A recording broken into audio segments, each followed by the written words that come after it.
You're listening to Hidden Roll, the podcast where we introduce you to the brains behind your favorite toys, games, and all things play. Before we jump into this episode, we'd like to give special thanks to Pop, peopleofplay.com, the one-stop hub for all toy and game inventors. Without them, this podcast would not be possible.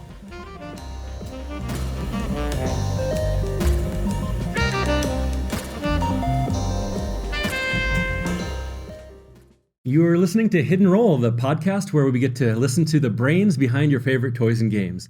I am artist, engineer, and game inventor David Yakos. And I'm Branson Faustini. Who you should never expose to bright light, never get him wet, and by any circumstance, never feed him after midnight. Coming to a store near you. Now, there are lots of podcasts out there that talk about toy and game reviews, news, and gameplay, but what we want to do is take you behind the scenes to talk to the people who actually create toys and games. Yeah, we want to ask those questions of, where did those ideas come from? How do they make it real? And we've got a treat once again for you today. We have got the founder and CEO, the creative pioneer, the mad scientist, and some may even say not just mad, but crazy, Aaron Muderick from Crazy Aaron's Thinking Putty. Aaron, thank you for joining us. Hey guys, my pleasure. Hello. So it's just wonderful to have you here today, and I'm excited to kind of jump into some of where does these crazy ideas come from? Let's do it. I guess for starts, I know you as one of the most creative people, and I'm curious. Let's rewind. Were you a weird kid? What were you like as a kid? Where was I a weird kid? I mean, probably objectively from outside of my body looking in, yes, I was different. I was very curious about nature and the real world. I loved electricity and wanted to learn about electronics. I was obsessed in early elementary school with my magnifying glass, whether it was to see things up close or whether it was to maybe bring certain insects to a quick doom under the power of the sun's rays, or if it was to take a pile of crayons and sort of go through it with this light heat beam and melt them into all kinds of melty, curly, color swirly kind of shapes, kind of followed me forward right into my adult life. I love that. And I had a real desire to read the encyclopedia and, from A to Z, know everything inside it. That was me. My teachers probably were pulling their hair out. Yeah, this was like the 80s. This is like pre-diagnosis of like before they would label that creative brain.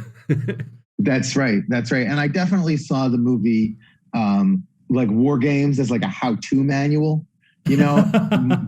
rather than a cautionary tale.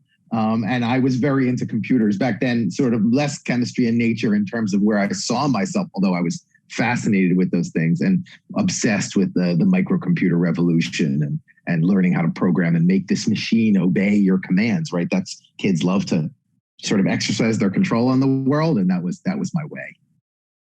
So you were very tactile as a kid and into science. What types of things did you play with outside of were there certain toys or games that were your go-to? Sure. So in my family growing up, my father was very handy and very hands-on and into electronics and had a couple of small electronic inventions. And in his professional life, he was in television, producing, directing, doing camera work, back when it was a room full of equipment to do such things. And we went to a lot of garage sales. And it was great for me because it was anything you could find, for less than $1 was yours. And of course, $1 was worth a lot more back then. And I actually ended up, most of my toys and games, other than maybe a birthday present, right, which came new, was whatever was at the sale. So maybe it was missing a box. Maybe it didn't have the instruction sheet. Maybe it had half the pieces. But as a result, I was always hacking things together and mashing different things together and making my own kind of games and creations. Probably most of the time other people didn't have the patience to keep track or want to play along, but that's what I love to do. So you're Sid from Toy Story, the kid next door that actually took apart the two toys and and made. Yeah, I mean, I would set up like a little model train loop, but I would connect it to a photo cell that my dad had given me, so that if the light was on, then the train would run. And then sort of build some Rube Goldbergian type devices where when the train would come on, it would knock over some blocks, and that would cause the little army dudes to fall over. And I just loved all that kind of cascading toy chaos. Did you have any kind of idols growing up? Was there? Do you know you were like, oh, this is what I want to be, or? Yeah, I was 100% invested in the kind of computer industry. Growing up in Philadelphia, Commodore Computers, their headquarters were in Westchester, which is now they're building their factory is now QVC, and they're local here. And then Steve Jobs, Steve Wozniak. Bill Gates wasn't a hero. He was definitely on the scene, but he didn't seem to have that creative edge to him that the Steves did. And I was really obsessed with sort of following down that path all the way through, middle school, high school. Went and got my computer science degree. I was 100% in until all of a sudden I wasn't. So you see Big Bang Theory as like a documentary of your childhood versus like entertainment. I think that's very accurate. Yes. Actually very accurate. That's awesome. Yeah, it helped. I think that helped a lot in the engineering, the science kind of culture where geek became chic, in the sense of like, not everything's about a basketball, and there's a lot more creative play in the sciencey realms. There was one toy I made. Maybe I must have been in the middle school, so sort of ending my toy kind of children's toy years. But I was being bullied a little bit, and I had hacked two 110 cameras together with two the smallest super soakers that they sold, filled with salt water, so I could project electric shocks out. It was a real bastard creation, but it made a loud popping noise when those two streams of water came together, and it wasn't a problem being bullied all of a sudden. I don't know what happened. It just sort of went away. With your super soaker taser, huh? That's awesome. Right. Probably not part of the original design of the super soaker, but I was able to make it work. That's cool. So, how did you get into the toy and game business? What was the journey from kind of kid inventor to toy inventor to what was that? What was that like? So as I got through college, I had been really into programming. I sort of anything Macintosh circa 1992. I mean, I knew every single detail of that machine. It had been completely absorbed into my brain, and I would write games and write utilities. I got paid by different people to write business applications, all those things. And as it progressed in college, I got jobs and internships working in that field where it was more like, okay, now you're going to sit at a desk and you're going to do the thing we're telling you to do rather than maybe the thing you want to be doing. And also there's no windows and, you don't have any outside time. And so it just sort of was this little bug growing in me, maybe that this was less satisfying than it had been when I was younger. And the other thing that I actually disliked was sort of the pace of change is very exciting in that industry. But at the same time, you're always taking something you built and rebuilding it again and rebuilding again. The operating system was upgraded. There's a bug patch you need to fix and upgrade. And I like to kind of move from one thing to the next and not maybe keep revisiting.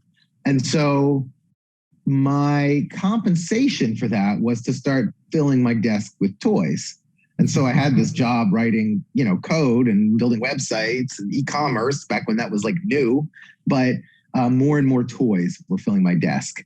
And more sort of what you would call today fidgety kind of things. In addition to, you had an Etch-a-Sketch and you had a Slinky and you had a drinking bird and had this little egg of silly putty. And all of those toys are what sort of gave me the name Crazy Aaron, right? My fellow employees were like, this guy's a little off, right? And he's probably not paying as much attention to his job as he should. And it's probably going to get him in trouble. And like, we want to keep a little distance because we don't want that aura to come on us. But at the same time, like, he's got all the cool stuff.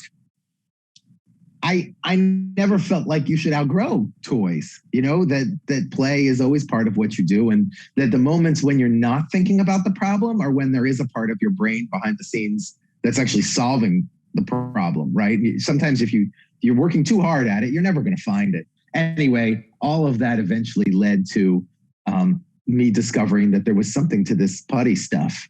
And then there was some opportunity, and I took it from there. That's awesome. The idea of even outgrowing creativity, that's one common thread we see with a lot of the pioneers in the toy and game space.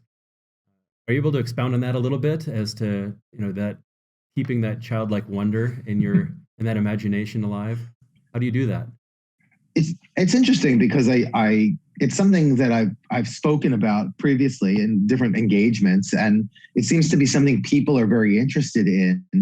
I guess it came naturally to me. I mean, I can see now, I'm in my 40s, the questions we learn not to ask, the questions our brain, because of our experience, tells us just automatic no, when in fact we're wrong, right? We should have that childlike wonder, and we should keep that open mind. It does get harder, but I always say, what's the cost of doing an experiment? Why not give it a try? Like, what's the worst thing that could happen is that it doesn't work, and then you cross it off the list and you're 100% sure. But all those assumptions, I think, start to limit creativity, and they put you in a narrower and narrower box. And I try to encourage people to sort of try to just like channel back where you were in fourth grade, where you're sort of becoming a person, but you were still a child, and you could really, you could see that wonder. Like, you could easily suspend the disbelief that what you're watching on TV is on a soundstage, and you're flying in space, and you're in Star Trek, and you're in the Alpha Quadrant, and we're going to go find these alien creatures, and it's amazing. That gets harder to do as you get older, but it's not impossible. It's like anything. I think you can train yourself for it. At the same time, there are some realities. Your brain is not the same as a fourth grader. So maybe surround yourself with fourth graders. Ask kids what they think, right? Be involved with them. Get down on the floor. Sit on the floor and play. Don't sit at a table, not even on the couch, lay on your belly like you used to, and just get into it. And they will say the craziest things, right? That was a show. Kids say the darndest things or whatever, right? Like, they will. And that will help you to reconnect with that creativity. That's awesome. That's awesome. Yeah. One may say that all of your ideas come out of your imagination. So why shut that off? That's right. I like to remind people sometimes, and I when I speak on this, look around. Everything you see was once just an idea in somebody's head. Literally, it's the chairs, it's the table, it's the camera, it's the phone. All of it was a crazy idea. And for that idea, there were 100 people telling them it would never work. And it was the silliest thing they had ever heard every single time. But obviously not true. It's there. So going from the school and the computer programming, you didn't jump straight into to Putty or into toys. Like, you had some business life in between there. Did you not? Like, what did you do after the computers? So when I was doing computers, I was working in Silicon Valley for a little while. Saw how they made the sausages. Not everybody gets to be Steve Jobs. That was a reality check, right? Here's an assignment, do the job, and that's fine. I ended up coming back to Philadelphia. All my family is here. I wanted to be here. And the jobs in Philadelphia were less about working in computers to create the future and more about sort of serving business interests, connecting parts, helping companies with mergers. It was less my jam.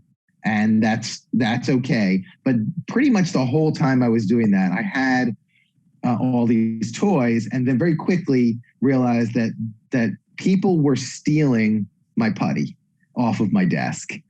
And they didn't want to admit that they wanted to play with it or that they liked to play with it, but they would take a little piece for themselves. If you have a Slinky and I take your Slinky, well, where's my Slinky? It's over on your desk. But if I just take a little tiny piece of that putty off and I just can play with it, with my hands under my own desk, maybe you won't notice that I'm a thief. And it just sort of occurred to me that this was a thing. And so over the kind of the next 4 or 5 years, until I actually left my job to do the putty full time, nights and weekends, I would experiment. Why is it the way it is? How could it be different? Could it be better? Is it possible? I didn't have any chemistry background or training or any education in that regard. So I did a lot of learning and started to put the pieces together, and then was selling it under my desk from a box. And it was whatever the new creation was. If it was like, wow, I could do sparkles now. Okay, well, who wants sparkle putty? And people come over. I had a little scale. I'd weigh it out. You need a 1/4 pound of this one and a 1/2 pound of that. Some people go with the deli counter analogy. Some people go with a drug dealer analogy. Whatever it was, that's what it was. And again, my alter ego of Crazy Aaron sort of became amplified. And in fact, our logo, that cartoon head of myself, came from a project manager at the firm who just scribbled it on a sticky note one day and said, you're crazy, Aaron. And he just handed me this picture. And I was like, that's it. Like, you've embodied everything I've been feeling, right? Here it is. Can I use this? And he's like, of course. Like, I don't care. I'm a project manager. I'm going to go do project management. I was like, you're actually a cartoonist trapped in the body of a project manager. But, we'll deal with that in 20 years in therapy. So then it just grew and grew and grew until a point where, there was a moment where it was time to make a decision. You're going to keep going in computers, or you're going to hang your hat on it. And but you mentioned toys. I was 100% committed that this was a grown-up toy for adults who sit at desks. That was what I was. That's how I was using it. And it also seemed like the kid toy angle was so obvious. I didn't want to do it. I wanted to kind of plow the unplowed ground and see if I could create a market, an adult toy market. And I had a lot of success doing that before eventually the kids dragged me back in. That 4th grade self, that was you. That's right. So, what was the step from selling the putty from under your desk to actually your first product that you're selling to a larger world? What was that? Mm-hmm. So I had this idea that, putty had been sold in eggs for 50 years, right? These little plastic eggs. And in addition to sort of our innovative concepts and designs, I wanted different packaging. A metal tin seemed high value, right? Metal, people don't want to throw metal away. Your grandma's always saving the cookie tin. She's got 500 cookie tins in the business because they're so valuable, So that appealed to me. It was flat. It would sit on a desk. Again, the idea that it was for grownups rather than kids. And you could label it. And, labeling was an easy sort of a cost-efficient way to differentiate different products. With plastics, you have molding and tooling and dye fees, et cetera. So the putty in a metal tin came to exist. We called it Thinking Putty because we were creative people who were using it in our creative work, doing website design and, user experience and all these things for the internet. So it was called Thinking Putty. I was Crazy Aaron. You could see all these pieces starting to come together. And then, I'm building websites for a living.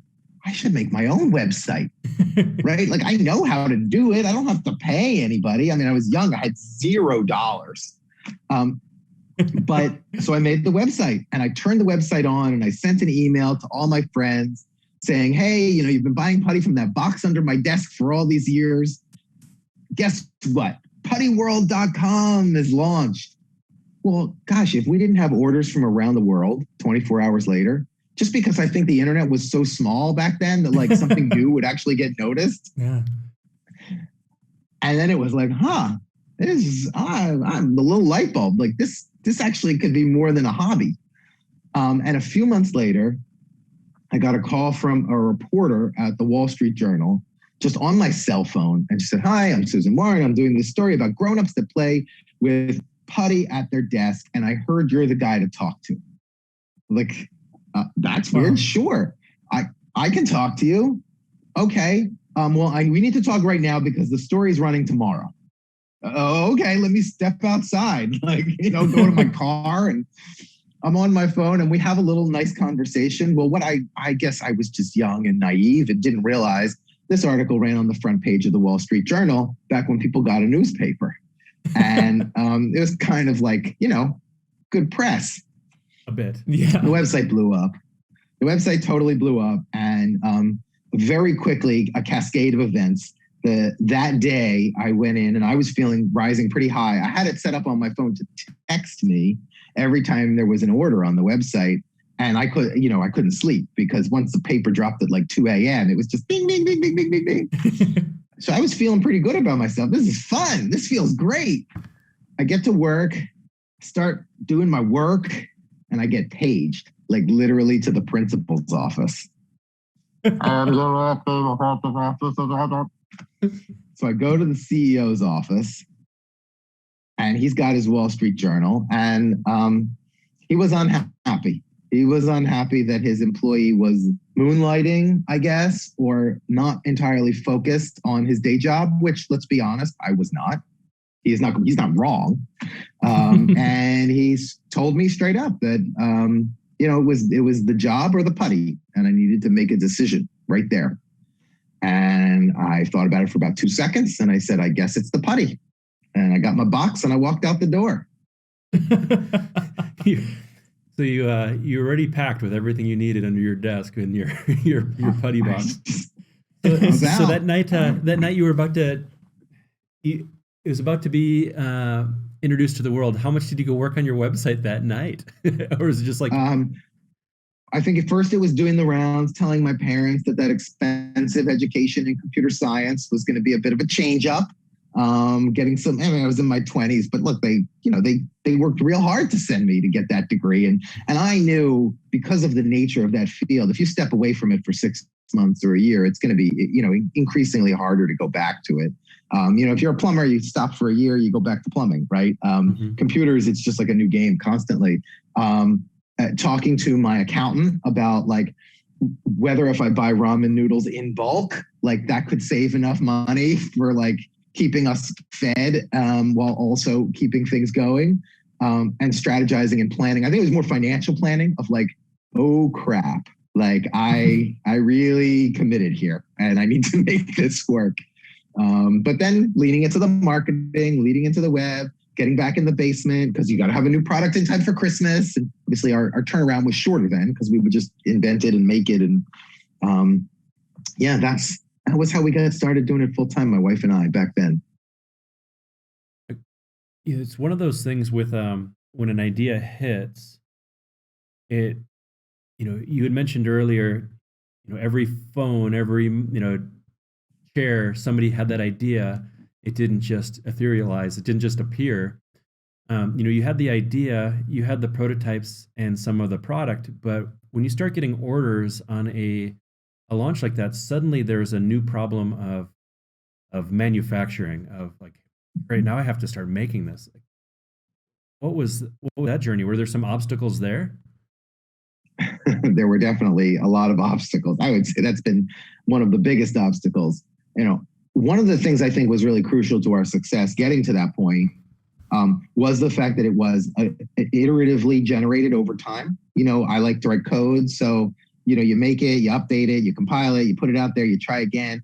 And our products were like that with the packaging, with the labeling, with the phraseology, with all of it over, at that point, 4+ years before I ended up leaving my job.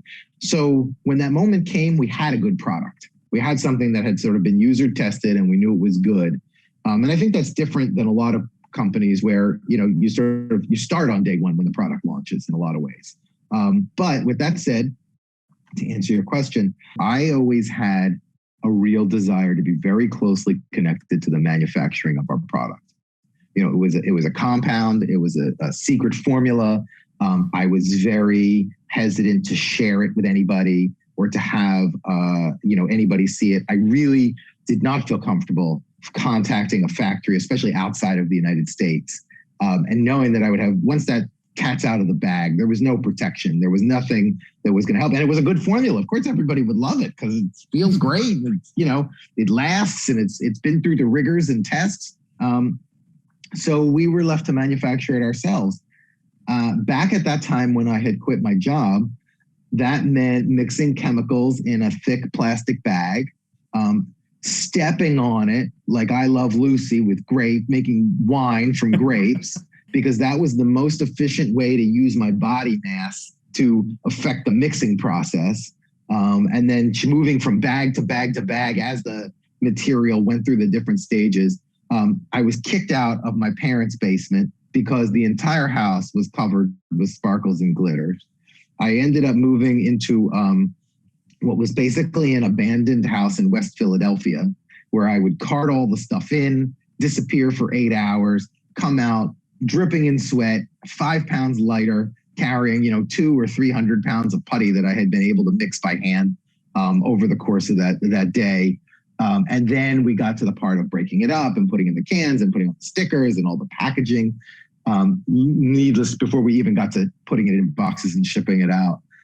It was myself, it was my wife, it was family members who were helping. Then we went to hiring all the neighborhood children for one very busy Christmas in 2002, where we were running an operation probably 16 plus hours a day. People would literally come in the basement steps and work alone for hours, waiting for the next shift to come in. And I mean, these were kids. It was completely chaotic.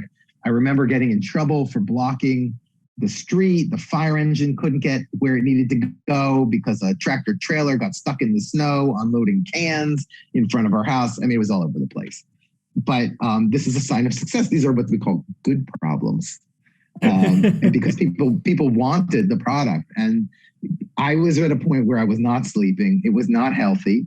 And it had occurred to me when I was in high school, I worked in a factory that made dog tags. And I was just, high school job, just making things for them. And they had a number of workers who were developmentally disabled and had either intellectual or physical disabilities. And I remembered that most of the people who worked there were pretty unhappy with their job, but those individuals were really happy with their job.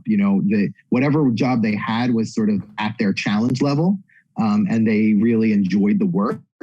And so I reached out to a couple friends, and we made a connection at that time with what's called a vocational work center for individuals whose disabilities are severe to a point where they can't work sort of out in the regular community.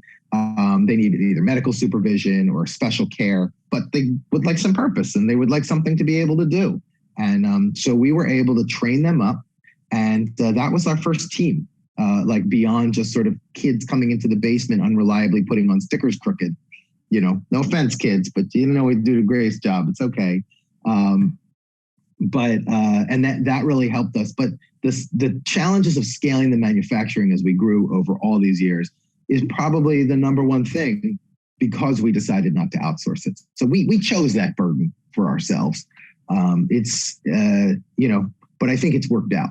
And I think it's given us a lot more ability to grow as a company and expand our line because we control all of the details. Oh, I had no idea that it's quite possible that some of my oldest putty was foot mixed personally by you. Yeah, it's very possible, mixed by foot. I mean, I know, David, if there was a cool thing on the internet in 2002, you were all over it. Or that guy. Oh yeah, I had the putty on my desk, right? It's in my rug and everywhere. Yeah, exactly. Mixed by foot. I'm revealing the secrets here on Hidden Roll. Oh yeah, that's secret recipe for all those other competitors. It's not mixed by foot, it's nothing. When the moment I realized that you could get a machine and it could do this physical labor and you didn't have to kill yourself for hours and hours, I was like, it's the silliest thing. Duh. But like, I didn't have any money. I didn't know anything. I wasn't a mechanical engineer. And of course, once the light bulbs went off and we figured that out, I was a little less buff for a couple of years because I wasn't doing all that labor, but it's definitely worked out. Let the electricity work its magic. Yeah, it's definitely some feat to jump in like that. No pun intended there, but to jump in and start even in continuing to manufacture in the United States at these large bulks, and something that can now reach the major box and chain stores and game stores all over the world. It's been a fun journey for me personally as we have built more and more capacity into the production line, in automation into the line.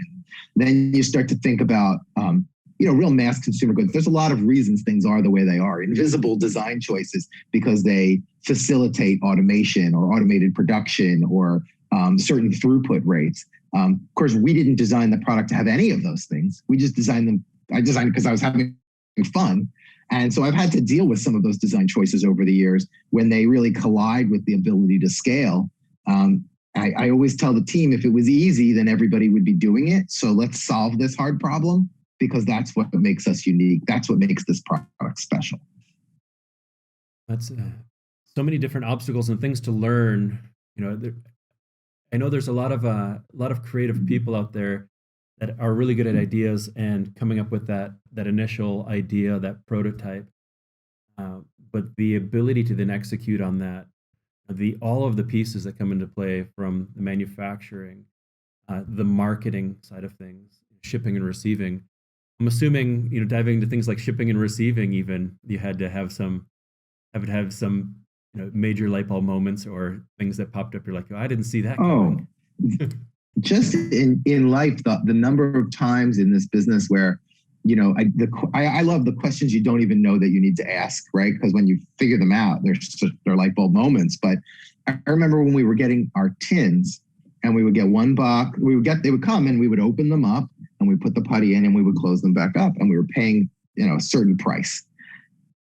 And at one point in a random conversation, when I was ordering more tins, they said, well, we don't have them assembled, but we do have them unassembled, and it's half the price. Would you be interested? I was like, a box of lids and a box of bottoms, and it's half the price, and I don't have to waste time opening each one? Yes, I'm interested. Why didn't you ever say this before? Because they, at that factory, were paying someone to just stand there and put them together, put them in a box, just so later I could take them apart. The questions you don't know you're asking. I did have a little help in shipping and logistics. My mother worked in logistics. So when it came to trucking and all the terminology of that world, which is a whole universe into itself, I could call her when I would get these impenetrable forms you have no idea even where to start. I could call her, my mom, can you help me? Help me with my homework. You're never too old to call mom. No, you should never be too old. No. And she really helped me with some of the logistics things. Again, the things, tell the trucker this, and then all of a sudden all your problems go away, right? It was just that magic word about how you were going to send something back to the distribution center or whatever. And they, I'm not going to take an empty truck with one box in it all the way back. Sure. I'll make that delivery after 5 o'clock. Okay. Problem solved. I was trained in a customer service model. When I did computers in college, I worked at the college help desk. Very strong customer service, like sort of 1980s AT&T, customers always right. You can never spend too many resources to make a customer happy kind of model. And I've always brought that to our business. I believe in it. I believe that if we get a complaint, there's probably 10 or 20 complaints behind it where they didn't bother to put in the complaint, right? So don't tell me we have 3 complaints. We probably have 80 complaints. And we need to deal with that. Well, no, there's only 3. No, believe me, there's more. So we always accept returns. And, even people who have maybe, I want to say they have abused their putty, but maybe they've loved it so much that it needs to be refreshed. Sure. If you want to send it back to us, we'll be happy to send you something new. Well, there was a store, it was a gift shop for a Navy hospital. And for some reason, they just wanted to return the product. Whoever had purchased it, maybe a volunteer, then the manager of the store said, no, we're not going to carry this. And we tried to keep them as a customer. We couldn't keep them as a customer, and they're going to return it. Well, that box arrived back at our little office. This is when we were probably 5 or 6 people as a company. And the box went into the back. And all I hear is screaming, like, ah, ah. So I run back to the little back room, and the box has been cut open with a box cutter, and it is not filled with putty. It is filled with bags of human blood. Oh my gosh. Coming from the hospital. Somewhere in the shipping dock at the Navy hospital, 2 labels got switched. There's a piece of paper with the list of names of soldiers and their social security numbers, and then the stickers corresponding to each bag of blood, which of course was, I mean, it wasn't refrigerated or anything, so who knows where it was going or what it was for. And the box cutter, thankfully, had not nicked any of the bags on the way in, because that would have ended badly. My God. But still, we had about 40 pounds of blood that we had to deal with. And so I called the hospital. It became very clear from a number of phone conversations that no one at the hospital was going to take any responsibility for this, because whoever did was going to get in trouble, and nobody was getting in trouble. So they basically said, it's not possible. You're making it up. I'm like, I'm pretty sure I'm not making it up. I'm standing right here next to 40 pounds, what's that, 5 gallons of blood. We make a lot of unique flavors at Crazy Aaron, but I'm pretty sure we're not doing vampire ones quite yet. The vampire, it's not even Halloween. It's just the wrong season, okay? And then I started investigating how to get this returned. Well, even if they sent a return label, we were not authorized to ship biological hazardous materials. So the box couldn't even leave our facility. Well, now I'm stuck with this. So you got a box of 40 pounds of human blood you're just stuck with. And I want this out of here ASAP, because we have a business to run. I don't need to deal with this. I'm going to assume, for the sake of this podcast, that the statute of limitations has expired on whatever Department of Transportation regulations I violated. But I just printed a shipping label I paid for because they wouldn't send me a return label, right? And I just sealed the box up real good, and I stuck a label, and I sent it back to that hospital and threw up my hands because the best solution to this problem was for it to go back to the originator of the problem, which was whoever screwed up this shipment. They should open up a box that has all this blood in it. It's ridiculous. Those good times, though. You can't make that stuff up. Some poor sap out there has got an infusion, a transfusion of, they've got some Crazy Aaron's thinking putty running through their veins right now. It's very possible. Because where did that original box go? Oh my gosh. What type of blood is this? Right, we never did. It's a little thick. We never did find that putty. We wrote that off. That was a loss. Oh, well. Yeah. Those are the types of questions you just don't know to ask, in advance. Like, what are we going to be doing today? That's right. Unbelievable. So what are you making now? What's present day for Crazy Aaron? Present day Crazy Aaron. I mean, so it's interesting. Every time I think that we've kind of come to the end of something innovative and different we can do with putty, of course I'm wrong, right? I just haven't had that light bulb flash yet. Our team has grown in terms of like the creative people that are involved at Crazy Aaron's. And that's been really helpful to me, because they bring new ideas, new perspectives. And there's like you get a jam session going where you can riff off of their ideas and really create new things. We bring in co-ops from Drexel University. And we're talking about playing with a 4th grader. Well, you can't have 4th graders come to work, but college students just bring fresh ideas, new perspectives.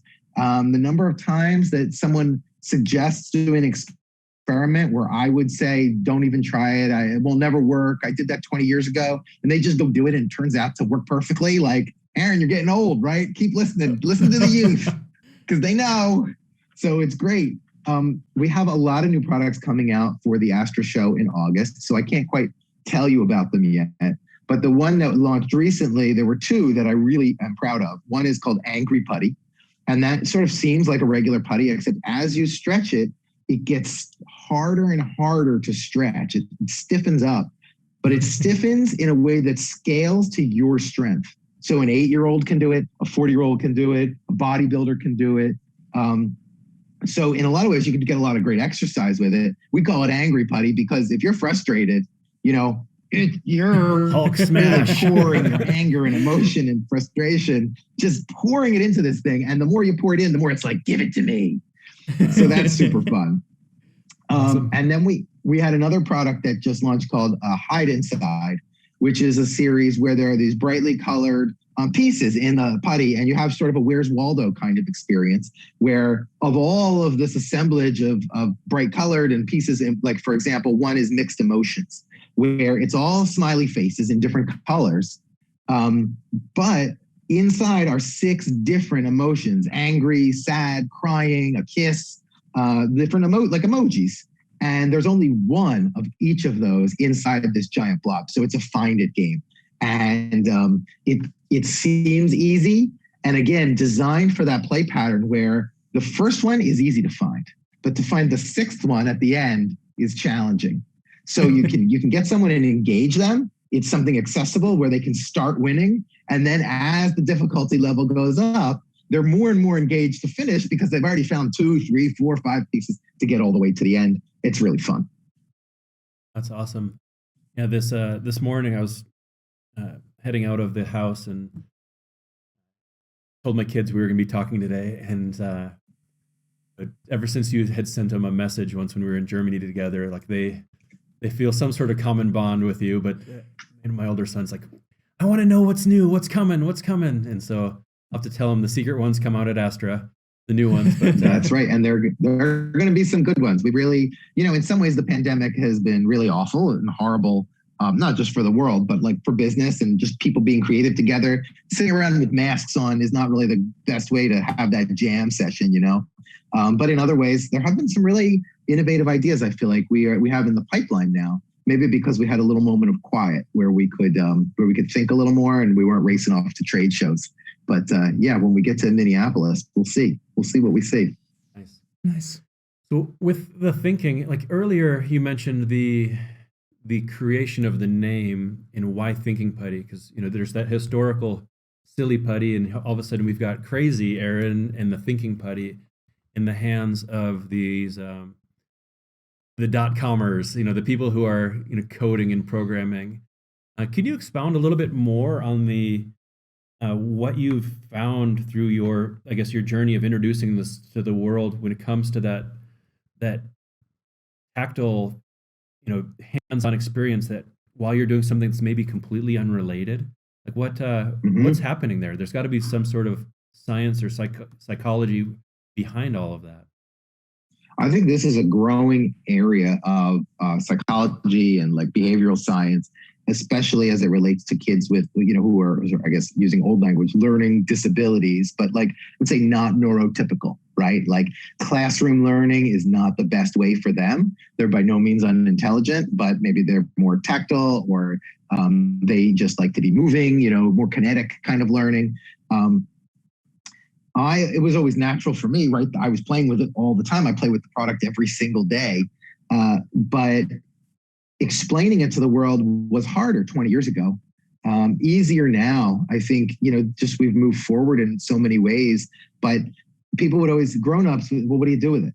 What do you do with it? And I would say, well, you're doing it right now because while you're talking to me, you actually, in fact, I'll tell you a story. This is a good one. We had the opportunity to be on Kelly and Ryan, on ABC. Mm-hmm. And we laid out, all the toys were laid out on the table. And I had gone up to the studio because I always want the product dressed properly for television. And, I just feel like the person who can do it best is, the guy who's been doing it for 20 years. The guy whose face is drawn on there from a sticky note sketch. And it never hurts.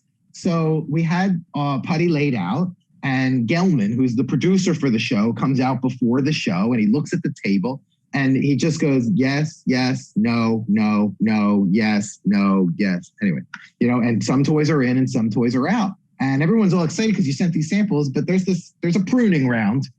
Anyway, he said no. He picked up the putty and then he kind of gave it a stretch and he said no and he moved on. And I was sort of like, oh, this is a stinker, right? Mm. But he gets to the end of the table And he says, okay, then that's it. That's the final decision. And I just spoke up because what do I have to lose? And I said, Gelman, you said no to the putty, but you're still playing with it. And everyone in the room shot daggers at me because you don't speak to him like that. And he looked down at his hands, and he's an intelligent guy. And he looked up and he said, you're right. It's in. Oh my gosh. What a move. What a he had forgotten that he had it in his hands while he was making all those other decisions, and he just kept manipulating it. And he was like, there's something to that. Okay. That's awesome. What a gutsy speak up. I had nothing to lose. Because if he said no, I would never be there ever again. So, I wasn't rude, but it was very clear that, it's his way. He's the producer. It's his show. And I don't think a lot of people talk back to him. So. Well, to his credit too, to recognize, it's an awesome for him to recognize that after you bring that up and be like, yeah, we're putting it on. It's in. That's pretty awesome. Right. Well, that's right. That's the brain work moving because he didn't realize. And then, he recognized there was something there. He's a good guy. Yeah, because it was one of those things that I like the response, from that adult brain where we've grown out of the creative, we used to run around and play with a stick, and you could play with a stick for hours. It was everything and whatever it might be. To suddenly, it was allowed in schools. People with spinners and thinking putty. It was like, tell us a little bit about that, because that had to be a bit of a not realizing, hey, I'm changing the world here in the education system in some way. I'm sure you've got a little bit of insight there. Yeah, obviously I believed in it, and we would get lots of letters from kids who would be upset that it got taken away, or that they shouldn't have had it in school. We started hearing about schools banning it. And then we heard about some specialty toy stores, right? Because they're always, bubbling up with ideas where they were actually sending free samples to the guidance counselors at the different schools, right? Because when the kids would come in and they would be upset or had emotional issues, and they could pick the color that calms them down, and then they're playing with it, and it makes it easier for them to talk because it's less awkward because they're playing. And then through the guidance counselors and sort of what I'll say is sort of the most woke teachers, woke to the idea of that neurodiversity and different ways of learning. It's become increasingly accepted as a way that just because they're fidgeting and their hands are busy, and even if their eyes aren't on the board, they're paying more attention than they would be if you just forced them to grip the desk and try and hold their fidgets in. And it's been really positive, and we get lots of really meaningful letters and stories from parents and kids about how helpful it's been for them. Cool. Yeah. Super cool. I know it's all over our house in the sense of with 4 kids, it's played with perpetually, and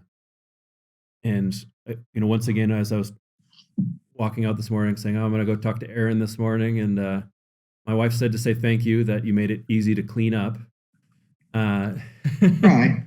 Because it's one of those things the kids do like to leave their drippy sculptures in places, but somehow it just you're able to get that out of the carpet. Yeah, that's all part of that chemistry design, right? I like to think about how things succeed by thinking about how they fail, and obviously, ruining wall-to-wall carpeting is fail. So you want to make sure that you have an exit strategy, right? There's a way to clean. And then once you've removed the putty, that the pigment itself would come out with ordinary carpet cleaner, right? It's all the components are designed. And sometimes you're like, gosh, I really wish I could use ingredient X because it would just do so much to make a cool product. But the failure state is going to be so messy, right? We're just not going to go there because again, customer service, making people feel happy with their purchase, pleased with it, enjoy it. And I also think the longevity of it, right? It's not a buy it, play with it for 5 minutes, throw it in the trash. You had your putty for almost 20 years, David, right? There are people who have, and it's exactly the same as the first day you played with it. It's got a shelf life that'll far outlive the zombie apocalypse. That's That's right. It is amazing chemistry. And what astounds me as well is because you did not have the chemistry. Yeah. background going into this? No, Something there you were it's a lot of learning. I'm always learning something new about the chemistry because I don't have a PhD in, organic chemistry or silicone chemistry. So I love being surprised. That's where I think some of those interns come in, because they are pursuing those degrees and they come at it with a different slant and like, oh, do you realize this side reaction is happening? And that's the reason for X or Y. And you're like, no, I never did. But now that I know that, how can I use that? How can I use that to push the envelope even further? It's sort of that sponge-like property where I just like to suck up anything I see or read and try and figure out how to apply it to this strange problem of making putty better. So that brings us to one of my favorite topics, is just creative process. And like, where the heck do ideas come from? It's like, did they just pop into our brain one day? Are they something that we've just gathered from around? Like, what else are you doing as part of your creative process? Like, where are these ideas coming from? So I'll give away a secret, which is getting lots of free subscriptions to unrelated trade magazines. There's a trade magazine for every profession, and there are probably, thousands of professions, and all of the subscriptions are free. So you don't really have to invest too much here, right? You go on and you find one of these companies, these media companies that own hundreds of these trade magazines and publish them every month or every other month. And you sign up for them and they come and they're showing you the things you didn't know you need. They're showing you the world of like things that might connect with the random thoughts bouncing around in your brain. But like all of a sudden now you have an attachment point where you have this was solved in the carpentry world and maybe I can apply it to toys. Or this was solved in the medical device world, but maybe I can apply it to like industrial machining, whatever problem you're trying to solve. Magazines are just like easy to consume. They have lots of pictures. You can flip through them. I find it less taxing than just sort of browsing online. Like I go on at less screen time. But I get a lot of, you have an idea, but it's like that child's fantasy where you're just like, wouldn't it be cool if we had a putty that could like crawl by itself? Like that would be awesome. Like it's like alive. It could be my best friend. It could be this, it could be that. And that's the childhood fantasy. But like, how do you make that real? And you don't even know where to start. But by reading all of these different things, eventually you might hone in on, magnetics, right? I could use magnetics to do that. And like, okay, well, but now how, right? And you read a little more and you're like, oh, well, look at this thing that they invented to solve some kind of problem in sewage treatment. Oh, that's interesting. I can connect that dot, right? And then it goes from there. And then the next thing you know, you have magnetic putty that crawls over to a magnet and you can control it and do all kinds of tricks and experiments like that. But it does take years. So it's hard to rush something like that on like next trade show coming, what are we doing? That's where, and you guys know this, you have to build a real big kind of hopper of proto ideas. And then sort of the real world will intersect them at random points. And if you have enough of them, then you have a pipeline and you can have a business. Yeah, that's awesome. Yeah. The other thing is to write down your ideas, because if you don't write them down, even I always have 8.5 by 11, has some crazy scribbles with ideas and some primitive sketches. I am not a drawer, but at least it's something, and I just put it away. If it comes, it goes down on the paper and it goes away. And every once in a while, you have those moments where you're looking for the next thing. Open that file and just flip through all these random musings. And one of them is going to say, you know what? I learned something in the past 6 months. I could make that one work. That's good. It's some of the best advice is the fastest way to make something into a reality is to write it down. That's it's so true. Good step, because we forget. It's like we have all these great ideas. It's like having a dream and waking up. Oh, it's the awesomest dream, and then you 5 minutes later, like, what was that dream again? It's exactly right. And in that moment that you have that dream, it all seems so simple. Mm-hmm. Of course it isn't, but by writing it down, you can kind of like get your brain to a point later when you look at it where now you can start to tease apart the hard part, which is actually making it into a reality, and all the little things you weren't thinking about when you were so sort of excited by the fact that it had bubbled up. They're all in there. Good stuff.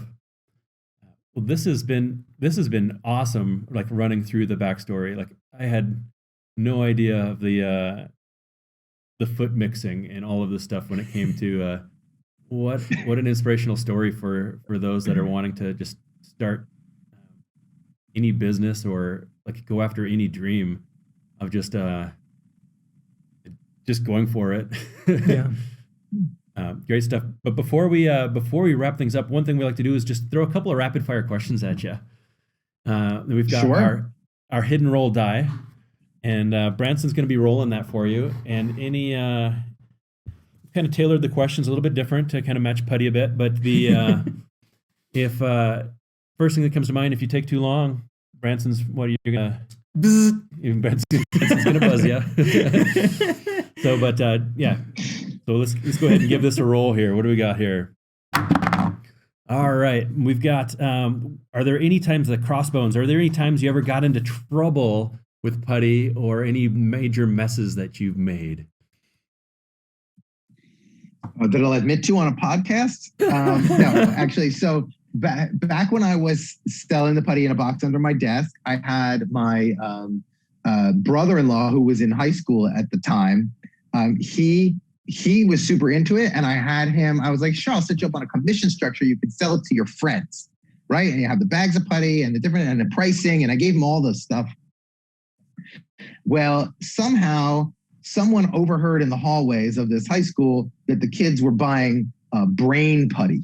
They're buying this brain Putty, and of course, immediately assumed this was some new drug that the teens are doing. And I got a call from the police. And it wasn't like a friendly call. It was like, you're supplying the kids with brain Putty and we need to know more. And I was like, well, sure, come on. I'm like, it's thinking Putty. I'll show it to you. And I think they were just as mystified at how like friendly I was being, like being that I've been nabbed as a drug dealer. But of course it wasn't, drugs. It's like just Putty and you just play with it. And then they shrugged their shoulders and went their separate ways. But that was an interesting one for sure. That's right. All the kids after school, they're getting together to do brain Putty under the bleachers. With this brain Putty sure makes them amicable. Like, yeah, here, cops. Awesome. Roller again here. What do we got? All right, the top 3 favorite Putty flavors. You call them flavors? We don't. What do we call them? Called colors or styles. Colors is probably. So I'll pick from 3 different categories. Super Scarab, because of all the color shifting, and because I had to get special clearance from the Secret Service to make it happen, and that took years of work. So that one I just think is beautiful, and it's got a great story to it. The next I would say is Orangesicle, because I loved orange creamsicles when I was a kid, and I was able to make a Putty, our sensory Putties that have that super buttery feel, and they're the scented ones, and it smells exactly like an orange creamsicle. Oh, it's right there. There you go. It just takes me back. It's so relaxing. Third favorite, got to be magnetic, because just making it alive, making it move on its own was sort of the realization of the dream. And the feel of it is enough that even if I'm not playing with the magnet, I just want to play with it. I just love that it sort of has a density to it that the others don't. It's got a little more heft. Yeah. And I find that very satisfying. That's awesome. All right. One more. Let's do one more. All right. If money were no object, what's one thing you would do with your Putty now? If money were no object, I would make mood Putty. Like a mood ring, but Putty. I have it. It exists, people. It's in the lab, and it's glorious, but it costs like $1,000 a pound. And so if money were no object, y'all would have it. Well, put it up there, $1,000 a tin. Gonna get another call from the cops, but we'll all have our mood Putty. This has been unbelievable. Right. I really am grateful. I know our listeners are going to be grateful to be inspired by your story. Where's the best place for people to find or follow what you're doing, web or social media? Sure. We're on Instagram at Thinking Putty. We're on TikTok. And actually, I've been doing more TikTok. I'm the real crazy Aaron on TikTok. But also our website, crazyarons.com, also has all of the links to our different social media and of course all our latest products. Awesome. Well, thanks so much for joining us. And I guess until next time, let's go play with some thinking putty. It was my pleasure, guys. See you soon. Bye-bye. See ya.